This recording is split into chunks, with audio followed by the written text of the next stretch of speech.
Hi everyone, my name's Simon and today I'm sharing with you this new rendering teardown video. So, today we're dealing with this interior rendering, which is actually quite nice. Just a couple of stuff to say. So basically I'm going to talk about stuff regarding modeling and texturing, a little bit about composition, and quite a lot about artificial lighting versus natural lighting, and then the usual HSV checking, which is always the best way to double check your image. So first a little bit of composition and modeling.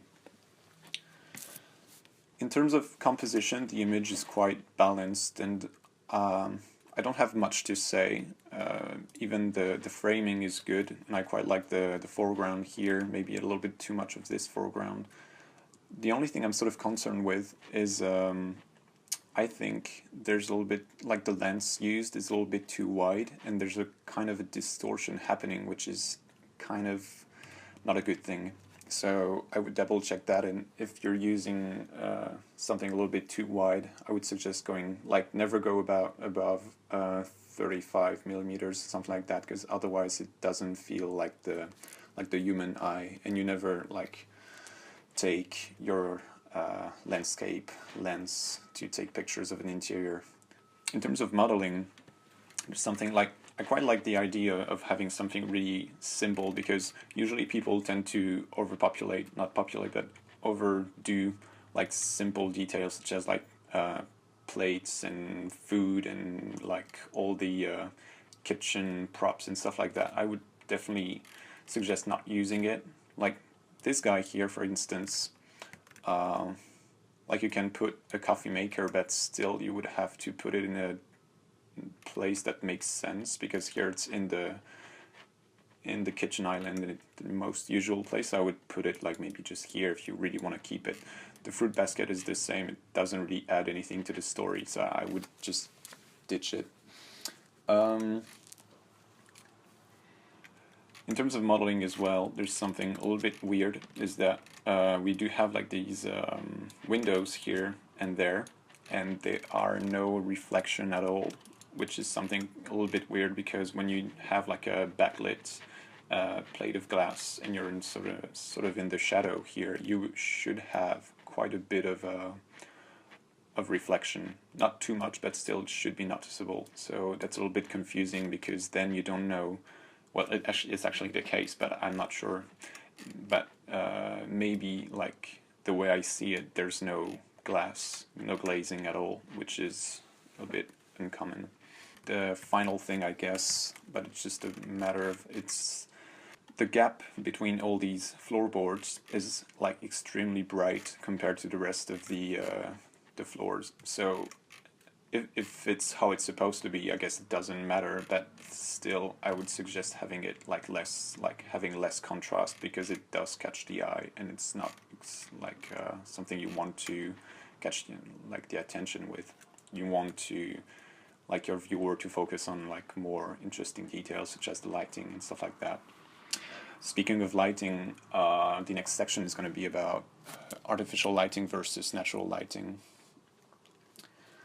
So, something that is I actually don't really get, but it's quite common in most of the interior rendering that I see, is that even though you're doing an interior rendering in broad daylight, you still rely on artificial lighting, which is something that I find a little bit counterintuitive for a couple of reasons. The first one is, if you're selling this space, you want to show that people are not going to have to use their artificial lighting to get decent lighting inside, and that the way you sized the windows is sufficient to create interesting atmospheres inside. So basically, you can, like in terms of rendering, you can use artificial planes to create like infilling lights and stuff like that, but you don't want the actual light to be seen, because otherwise it's all a bit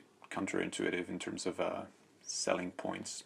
The other thing that I find the most annoying with that is that you're gonna have shadows, like not really simple, subtle, and soft shadows like you have here, but you're going to have like extremely strong and sharp cast shadows here. And the thing is, the discrepancy between these two is going to be really weird, and you're actually like, at first when you see this, or especially this thing here, or this kind of thing, you're like actually wondering at first where it comes from, and then you understand that these light bulbs are on. But it's really like, it doesn't add anything to the actual atmosphere of the space. So what I would suggest is to actually just imagine that this, like, I cannot really do it, but like this is turned off and you only have your natural lighting. You can actually, what could be sort of doable is to keep this this part of the image artificially lit, but still I would actually go with just like the usual natural lighting. So if we have that, what could be interesting is to use some sort of basically the idea here is to emphasize the natural lighting. So what could be done is to use some sort of volumetric light. You can either render it or you can simply Photoshop it, which is not that complicated. So if you have this sort of thing here that goes that way, that way, that way, something like that, just to get the principle, and you have that. The thing is, and that you have to keep in mind, is that basically volumetric light means that like this phenomenon can only happen when you have particles in the air. So this is something happening all the time, but still the more the effect you have, the more dust basically you have in your area. So what it means is that if you have too much light, it's going to mean that basically your place is not really clean enough. So I would suggest having this really subtle, but still that you can notice it. So that way you sort of have interesting rays like that.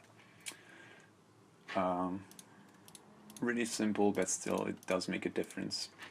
The other thing I think that could be interesting is, more than interesting, it's actually more of a atmosphere related logic, is that when you're dealing with like, as you can see in terms of angle here,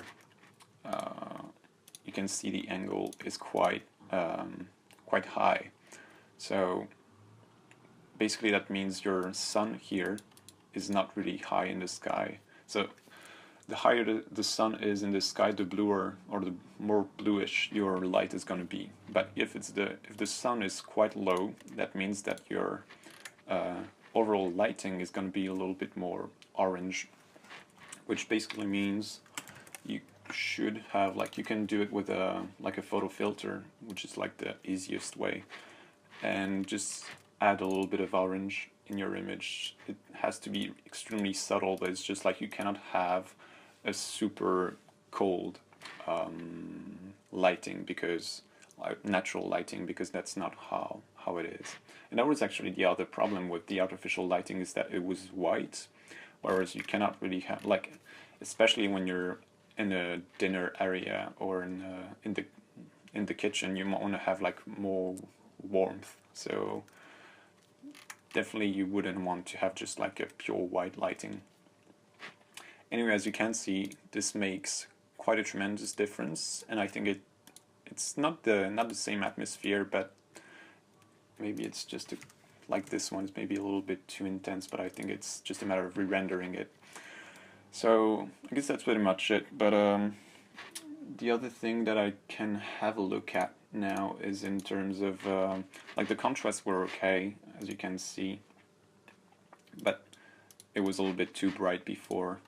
In terms of saturation, the things are pretty cool. There's nothing much to say, so nothing there.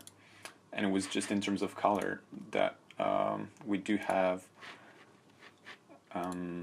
maybe not enough discrepancy between the shadows and the lights here, but still the tints are mostly the same, so you cannot really change that. But still, I think the using this sort of photo filter kind of adds to the overall image, just to get it would just have to maybe be a little bit more careful here and actually maybe not that much, but decrease the impact of this photo filter in the darker areas, because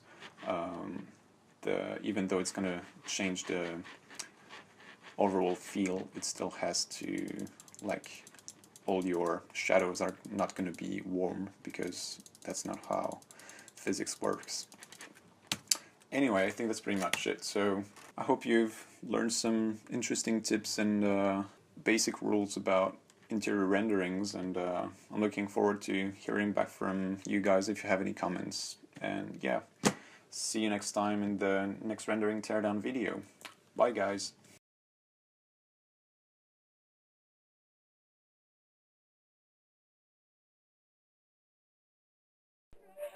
Tonight,